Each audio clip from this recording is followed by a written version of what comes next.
আজকে অনেক দিন পরে সকালবেলা মেয়েকে নিয়ে স্কুলে গেছি। এত ভাল লাগছে সকালবেলা, ওয়েদারটা মাশাআল্লাহ ছিল। হ্যালো গাইস, আসসালামু আলাইকুম। তোমরা সবাই কেমন আছো? আলহামদুলিল্লাহ আমি ভালো আছি।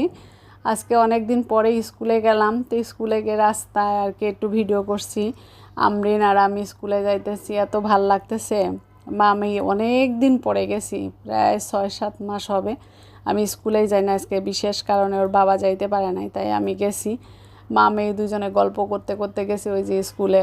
সে ঢুকতেছে এখন, পরে আমারে বলতেছে এত তাড়াতাড়ি যাইতেছিল। আমি আবার রাগ করছি, আমি তো এত তাড়াতাড়ি যাও কেন, তুমি একটু আস্তে আস্তে হাঁটো।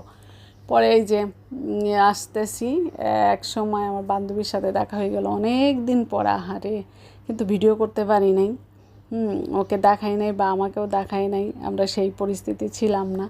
হঠাৎ করে দেখা হয়ে গেছে, ওই যে তরকারি কিনতেছিল, পরে আমিও একটু তরকারি কিনছি।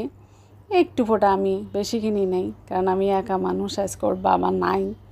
হ্যাঁ, একটু বাইরে গেছে এই কারণে।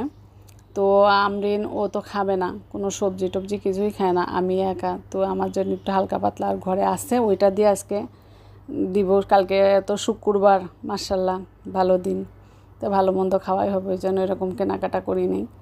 যেটুকু ছিল না, এই দুধ টুধ ছিল না, চাপাতি ছিল না, এইটুকু কিনছি। পরে রাস্তা দিয়ে আসতেছি, রিকশাওয়ালারা মাশাআল্লাহ দিলে এত ভালো, বলতেছে আপা কিছু যদি লাগে আপনি বলেন, আমি থামাই দিব। আমি তো হায় আল্লাহ, এটা কী বলে, বলে কি না বলেন বলেন সমস্যা নাই। পরে আমি বললাম যে আমার চা, চিনি, চাপাতি এগুলো নাই, আর সবই আছে, তা একটু রাখেন তাহলে। তাই রাখলো, পরে নিলাম। এই যে আমার বাসার সামনে, গেটের সামনে এই গাছটার ফুল হয়েছে সুন্দর,